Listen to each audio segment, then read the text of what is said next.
Hello दोस्तों, आप सभी का हमारे चैनल शिक्षा संसार ब्लॉग में स्वागत है। दोस्तों, बहुत सारे लोगों के कमेंट आ रहे थे कि सर, एर्थ पे कमीशन में या बेसिक और डीए मर्ज होने पर जो सैलरी बनेगी दोनों की अलग अलग, उनमें से कौन सी सैलरी अधिक बनेगी? अगर एर्थ पे कमीशन लगता है तब, या बेसिक डीए मर्ज होता है, इन दोनों में किसमें वेतन अधिक बनेगा? हालांकि दोस्तों, हम बताएंगे कि जो कर्मचारी संगठन हैं, यूनियन हैं, वो इस चीज़ की मांग कर रहे हैं कि पहले बेसिक और डीए को मर्ज किया जाए। डीए 50% पहुंच चुका है, जैसा कि 7th पे कमीशन में रिकमेंडेशन था, और उसके बाद 8वां पे कमीशन लाया जाए। ये दोनों चीज़ यहाँ पर संभव होती दिखाई नहीं दे रही हैं, लेकिन दोनों में से एक चीज़ जरूर लागू होगी बहुत जल्दी। अब इन दोनों में से किसमें कर्मचारी को अधिक फ़ायदा होगा? बेसिक और डीए मर्ज होगा या नहीं, इसके बारे में, बेसिक और डीए मर्ज होगा कि नहीं होगा, इसके बारे में बात करेंगे। और हमने यहाँ पर टेबल बनाकर आपको समझाने की कोशिश की है कि 1 जनवरी 2026 से कैलकुलेट किया है, और हमने जो टेबल बनाई है उसमें दोनों एर्थ पे कमीशन में कितनी सैलरी बन रही है और बेसिक डीए मर्ज होने पर कितनी सैलरी बनेगी 1 जनवरी 2026 से, वो आपको यहाँ पर बताएंगे। और 1 जनवरी 2026 इसलिए चुना है क्योंकि जो एर्थ पे कमीशन आना है वो 1 जनवरी 2026 से ही लागू होना है। तो उस तारीख को बेसिक और डीए मर्ज होने पर कितनी तनख्वाह बनेगी, एर्थ पे कमीशन आने पर कितनी तनख्वाह बनेगी, दोनों में क्या अंतर है, आपको किस में फ़ायदा होगा?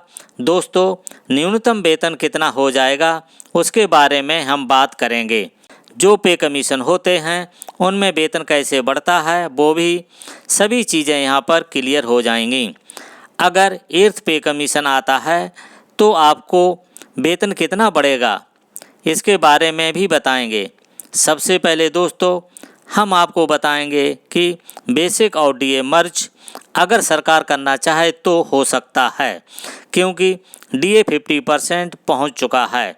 7th पे कमीशन में रिकमेंडेशन था कि 50% हो जाएगा, आपका डीए मर्ज कर दिया जाएगा, लेकिन अभी तक सरकार की तरफ से कोई भी डीए को बेसिक में मर्ज करने की घोषणा नहीं हुई है।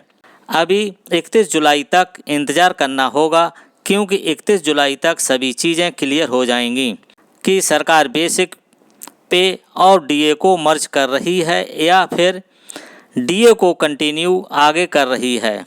चाहे जो भी बढ़ेगा, या फिर डीए को मर्ज करके जीरो कर रही है सरकार। अगर बेसिक और डीए को मर्ज करती है तो आगे एर्थ पे कमीशन नहीं आएगा, और अगर मर्ज नहीं करती है तो एर्थ पे कमीशन आने की उम्मीद है, यानी एर्थ पे कमीशन आएगा। अब देखिए, बेसिक और डीए मर्ज हो जाता है वर्तमान में। बेसिक और डीए मर्ज होने पर आपका वेतन कितना बनेगा? यहाँ पर हमने न्यूनतम वेतन 18,000 रुपये लिया है। केंद्रीय कर्मचारी की न्यूनतम बेसिक पे 18,000 रुपये होती है। 50% डीए उस पर लगाया है, जो 9,000 रुपया होता है। दोनों को जोड़ने पर 27,000 रुपया होता है। इस तरह से 27,000 आपका नया मूल वेतन, यानी नई बेसिक हो जाएगी। अगर बेसिक और डीए मर्ज होता है तब उसके बाद दोस्तों, हमने 1 जनवरी 2026 तक अपने 4 डीए लगने हैं, और हमने कम से कम डीए माना है 3%, तो आपका आराम से बढ़ेगा। 1 जुलाई 2024 को 3% बढ़ जाएगा। 1 जनवरी 2025 को डीए 3% बढ़ जाएगा।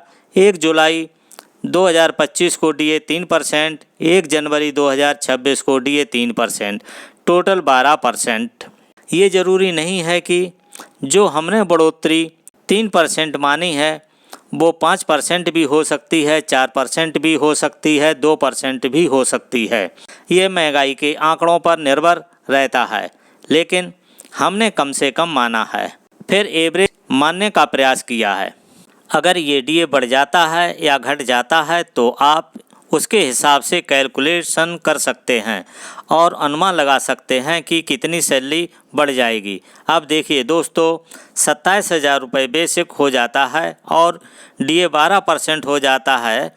1 जनवरी 2026 तक आपका डीए 12% हो जाता है। ये 12% डीए लगेगा, वो 27,000 पर लगेगा।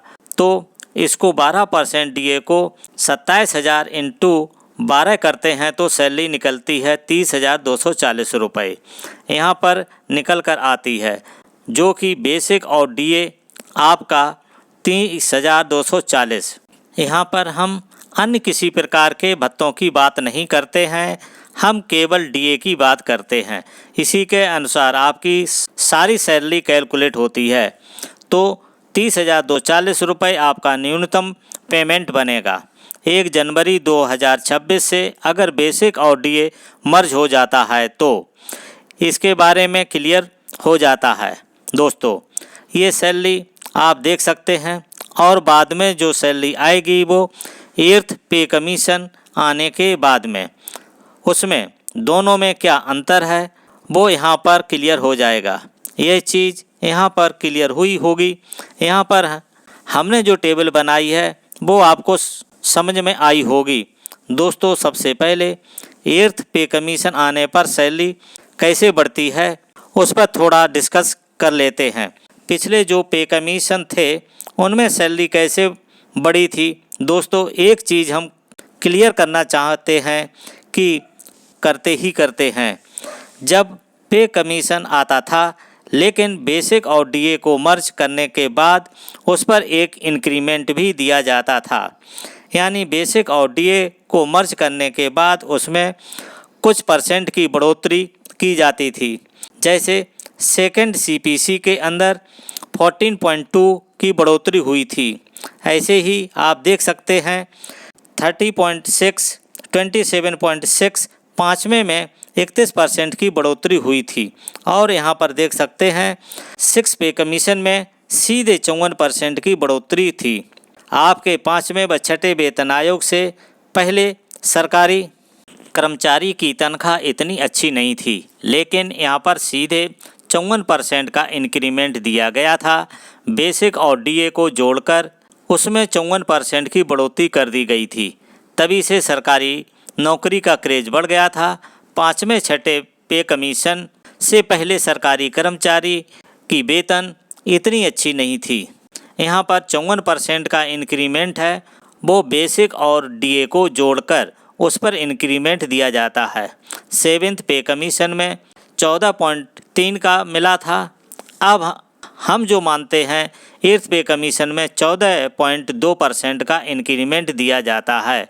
तो कितनी तनख्वाह बनेगी, एक टेबल के द्वारा आपको समझाने की कोशिश करेंगे। 7th पे कमीशन में डीए 125% बढ़ चुका था। बेसिक को एक फैक्टर मान लेते हैं। 125% डीए बढ़ चुका था तो 1.25 ऐसे में जो फैक्टर बन रहा था 1 + 1.25 factor when DA merged is equal to 2.25 बन रहा था। यानी 100% बेसिक और 125% डीए जोड़ा गया था। टोटल 225 निकला था। इसका परसेंटेज 2.25 फैक्टर मान लेते हैं। अब इसमें इंक्रीज इन पे कमीशन 0.32 की बढ़ोतरी हुई थी।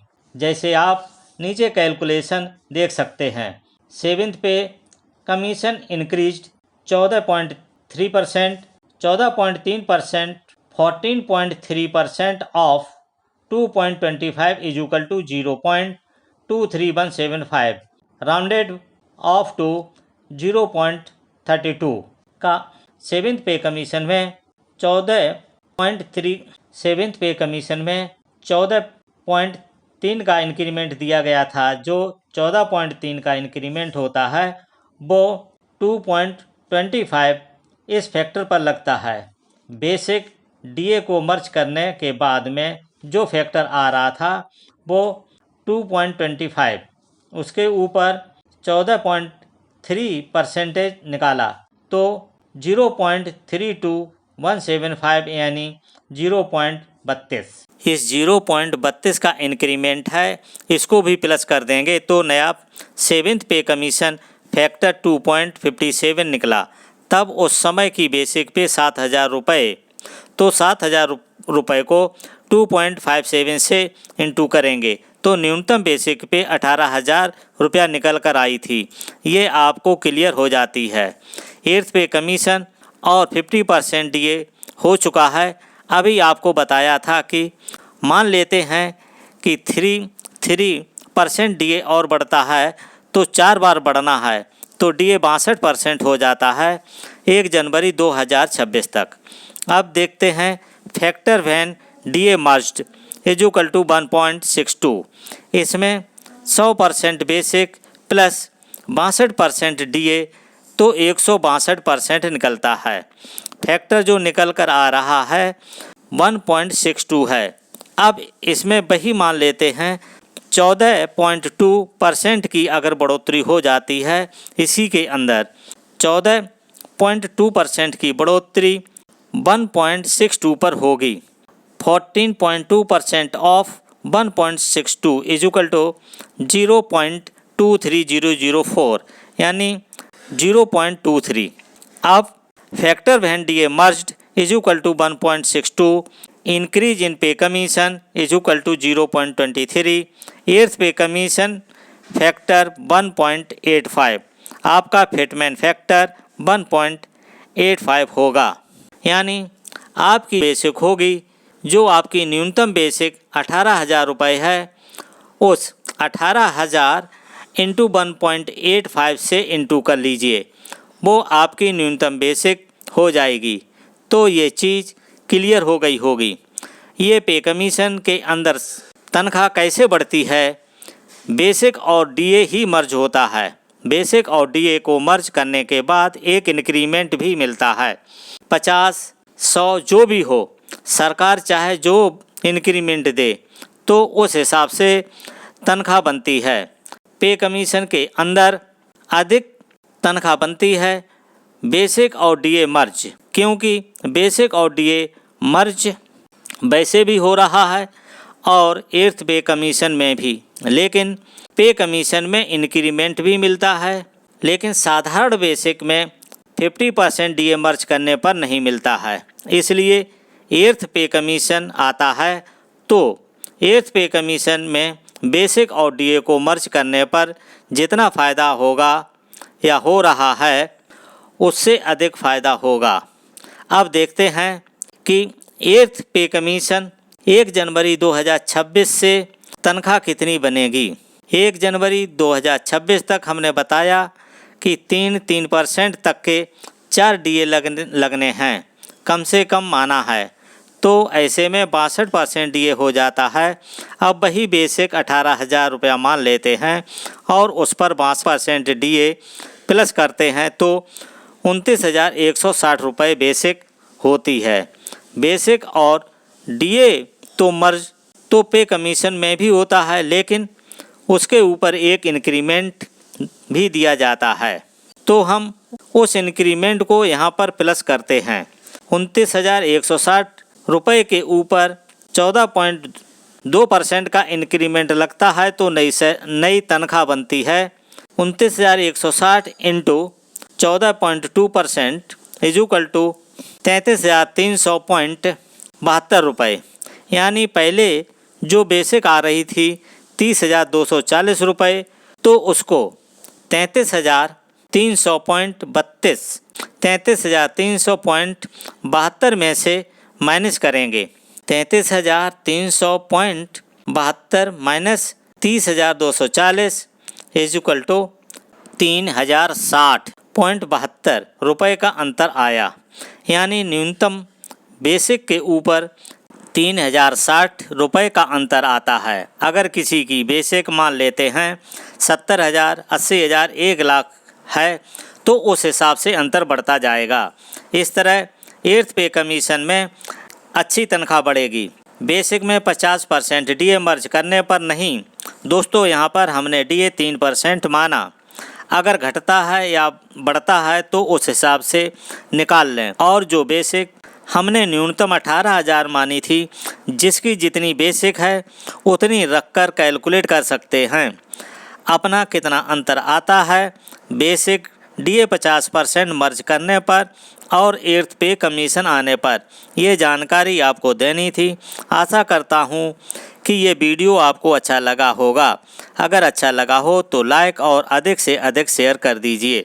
अगर आप पहली बार इस चैनल को देख रहे हैं तो इस चैनल को सब्सक्राइब जरूर करें। इस वीडियो को देखने के लिए थैंक यू फॉर वॉचिंग। अब मिलता हूँ नेक्स्ट वीडियो में नई जानकारी के साथ।